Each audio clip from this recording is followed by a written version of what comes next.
Oh my gosh, this is so exciting. Guys, this is the first time that we've actually been together Exactly. and we're going live. And look at our pretty graphics. This is our amazing team in India, led by the legend that is Muku. These guys are so good. Yeah, are you excited? I know he's excited. I don't know what to say. I mean, and it couldn't have happened on a more auspicious day. This is officially now Michael Neser Day. December 17, 2021 will be remembered as Michael Neser Day. And as good as Muku is, I can't believe he cut his hair off. Let's get on with the show.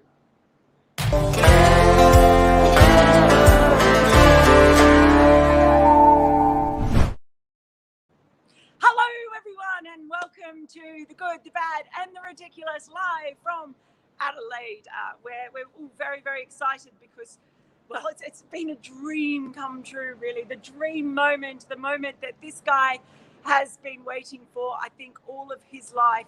I can see someone saying, congratulations on calling the wicket, Bharat. Yes. Can you believe this guy and Adam Collins were on commentary when Michael Neser took his first wicket? Have you come down yet? No, why should I? And I'm not going to come down anytime soon. I mean, the stars just aligned today, Mel. So my stint was at 8:50, right? I go in there. It's my first over of the stint as a color guy. Adam Collins is on call. That's his last over of his stint. And what happens? The ball goes to Michael Neser. And what happens then? Two balls later, he has his first wicket. And like, I'm generally not the most excitable of people, as you know, but as I was on my feet, I was punching the air. It was just, Damon Fleming was also on with us. He just said, "It's your moment, guys, do it." The guys who started the hashtag Neser must play campaign were on air when Michael Neser played and took his first wicket. But let's not forget those runs that he made. Well, we're going to. We will. Don't, like, Okay, we've so got nominations to come. Calm your farm. I mean, I think the most exciting news that apparently Michael Neser is so happy that it's all happened. He's considering taking away and dropping all the AVO and stalking charges against Bharat. So they never existed, but like yes, I mean I did have a little chat with him this morning, and we'll talk about that as well. We will. Let us get some nominations. Thanks everyone who's on here with us today. Might have trouble reading all the names. Banana Custard, I think that is. Good. Neser.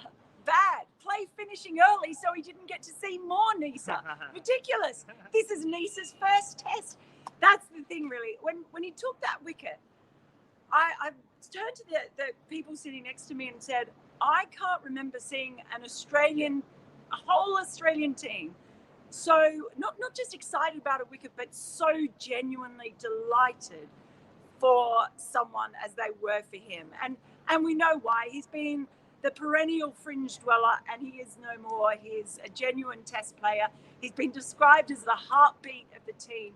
We've watched him do everything in the nets for so long, so selflessly for everyone. Doesn't matter what the team has wanted. Michael Neser has been there to do it, helping pack up gear, bowling off spin when it's required. Well, whatever it is, he's been that guy, and that's why we really love him so much. And you could see the love in the Australian team. I mean, Manas Labuschagne just did a press conference, and it was about Manas Labuschagne, having become an Ashes centurion for the first time. But I grabbed the mic and I said, Manas, I'm sure you won't mind this, but can you please first talk about Michael Neser's moment and then move on to your century? And he was more than happy. I mean, they did room together in Glamorgan a few months ago, and he actually summed it up. He said, Mike Mitchell Swepson was on the field before you knew it. He was in the huddle before anyone else.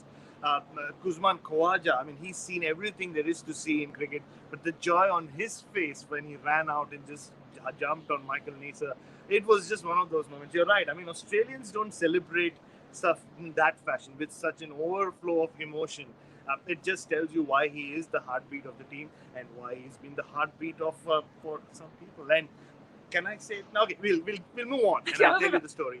Okay, we've got more Neser. We were. How good was Neser's first over? This is from. I can't read it. Rita Brata. I think it is Rita Brata. How good was Neser's first over in Test cricket? Beastie Boy, you don't have a time limit to answer this question. Well, you probably do, but... Never say that to me. It's a big smell, yeah. Go on, wax lyrical. How good was it? You were on commentary. firstly, I think Haseeb Hamid was a believer in the hashtag Neser must play campaign. It was a pretty ridiculous shot, I must say that.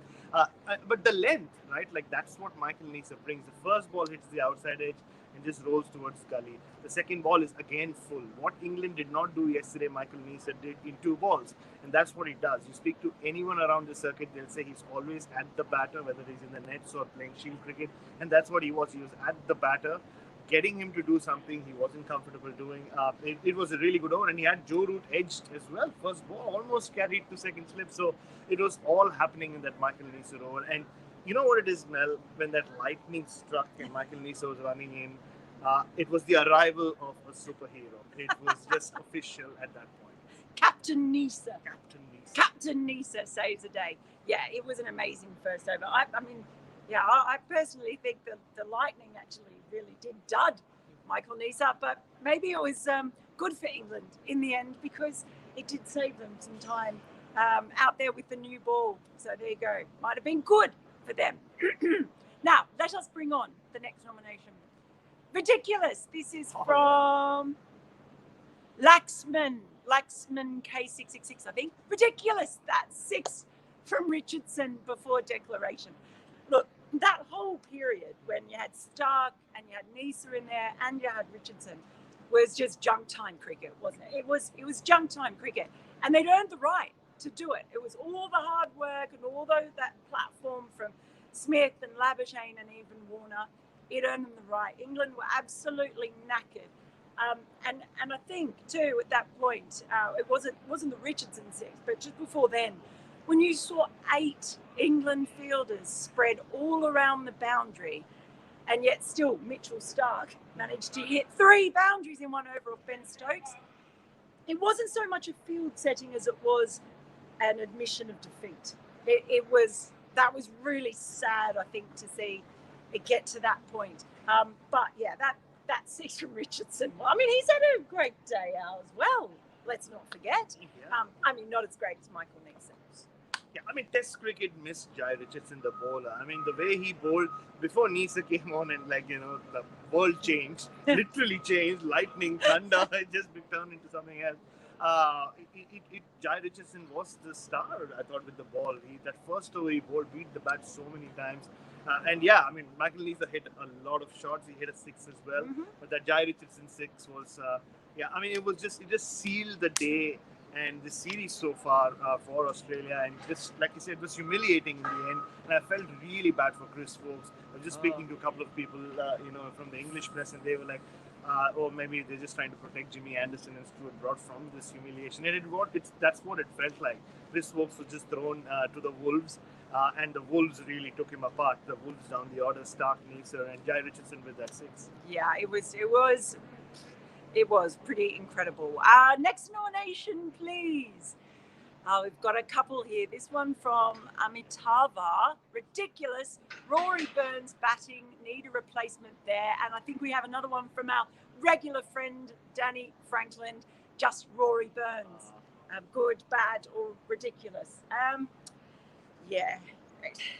We keep saying that this happens, and then he comes out and plays an innings where he does just enough, and it sort of keeps it there. But look, I think if you talk about it, it's not like England have chosen these players and they've got a bank of superstars, you know, in the back of the bus ready to jump off and run on and play.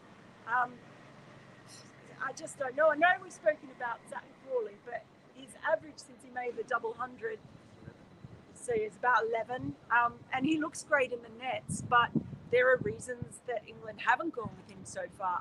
I don't know. I just don't know. It's there are so many issues with this England side, and I think I was more hopeful for them that it wouldn't go as badly as it is. But yesterday, followed by today, it's almost as bad as it gets, really, isn't it? Yeah, and I was like, you know, this is my first Ashes in Australia. I was asking around whether 2017-18 felt this grim after day 2 of the second test, and I don't think a lot of people agreed. Like, I don't think it was this bad, because it's been pretty poor, and like, yeah, Rory Burns' dismissal just sums it up. And I think there's some cricketing logic that needs to be used. You can say that no, you can have different techniques and still succeed, Yes, but you still need to have repeatable techniques. You see Rory Burns in the nets behind there. There's just so many points he has to hit to get into line. All these sticks that he has. And for everything to fall into place every single time, especially when someone's bowling at 150, it's difficult. It's almost improbable. You compare him with a Hamid or a David Malan, for example, who has just that one tick and he is into position. He was always going to struggle, Rory Burns. It just looks worse. And you know what looks worse with Rory Burns is his performance in the field. The number of times he just seems to be like he's doozy almost. That overthrow today was just a ridiculous throw which went nowhere close to the stumps of the fielder. So he doesn't contribute on the field too much either. So all in all, very, very disappointing. And also I don't appreciate the fact that he clearly uses a straighter on his head. Just saying. I don't know if he does. He might just blow dry it with a brush. We've talked about ticks, haven't we? We were talking about ticks the other day. We were actually talking about Don Best bowling, and he does the snake arm thing, and about how the more ticks you have, then if things start to go, it actually makes me appreciate more just how incredible it is that Steve Smith is as good as he is with all of his ticks, because he has so many ticks that can go wrong, but his ticks happen before he gets into position. That's the only difference. Yeah, absolutely. Yeah, and look, and the biggest issue here for England is the lines have gone back. So they can only pick from the guys they have left in the squad. Because in this current environment, I don't see them bringing black players from England anymore. So they're left with Zach Crawley, or I don't know if there are any other reserve batsmen or batters left in that camp. So maybe they'll have to stick with Rory Burns as a senior opener. Wow. Well, we'll see. We'll find out. We're Australia on day 2 here. We're already talking about selection for the next test. Now I've got a frog in my throat from cheering for Michael Neser. Our next nomination, yours factually, nominates England players coming all the way to Australia to get a good exposure to sunlight, which is scarce in England. Now I included this because the funny thing about sunlight is the light. The way everything has worked out for this test has worked out so beautifully for Australia and so badly for England. And they can only blame themselves. Yeah.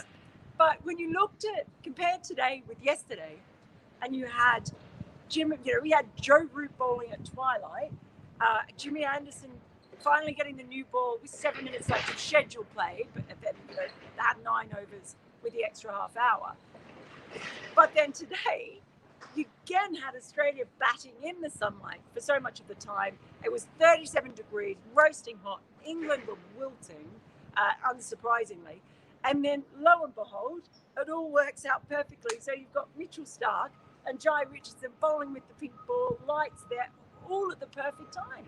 It was just, they've been able to just dictate the entire time of this test match. Is that word that gets used a lot overseas, word karma. And we spoke about this when England were in India. I mean, if you don't make your own luck, nobody's going to do it for you. They had chances. They had wickets of no balls. They dropped so many catches. They bowled the wrong lengths. Today, Ben Stokes to Cameron Green. If he had just, I think I've spread my legs a little too much. He's trying to get us both in the frame because I'm short. Not going down that road, but that's something that I can never say.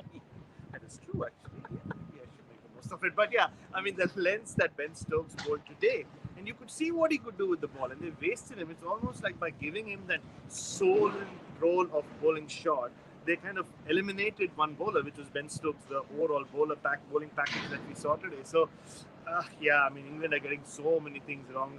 It's no surprises that the universe seems to be conspiring against them, because actually the universe is not. It's just England conspiring against themselves. Oh dear. Oh well, that is the end of our nomination. So the time has come. Now let's see if we can get this right. It is time for the goodest thing of the day.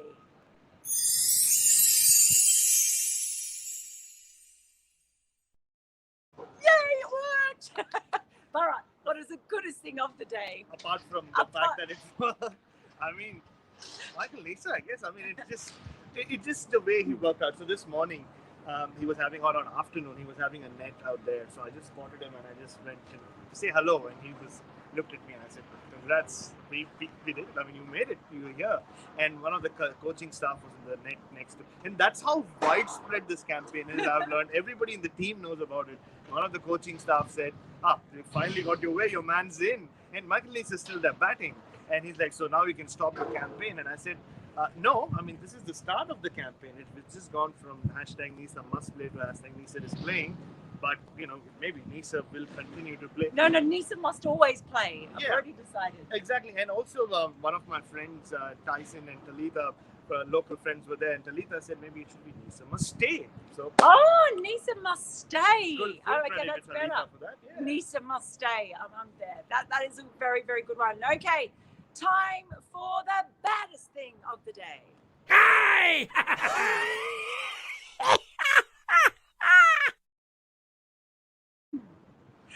What is it? What do you got? I mean, England, you can say. But for me, it was that period of play where I felt really bad for Chris Woakes. He wasn't the baddest thing of the day. I felt so bad that they just, used him in that fashion. They could have gone back to Ollie Robinson. Joe Root could have bowled when Stark and those guys were going after him. It just was like, looks like you've played your last test in Australia. And hopefully for Chris Woakes' sake, I hope he has played his last test. Unless he goes and takes 9 wickets in the second innings. Even then, I think he shouldn't play again. Here, such a great bowler. But he was just, put in that really bad position. And I almost wanted to put an arm around him. Yeah, I know. And he's still, Neser aside, the nicest man in cricket. So that is very sad. All right, the time has come, and now once again, as the tractor goes past, time for the ridiculousest thing of the day.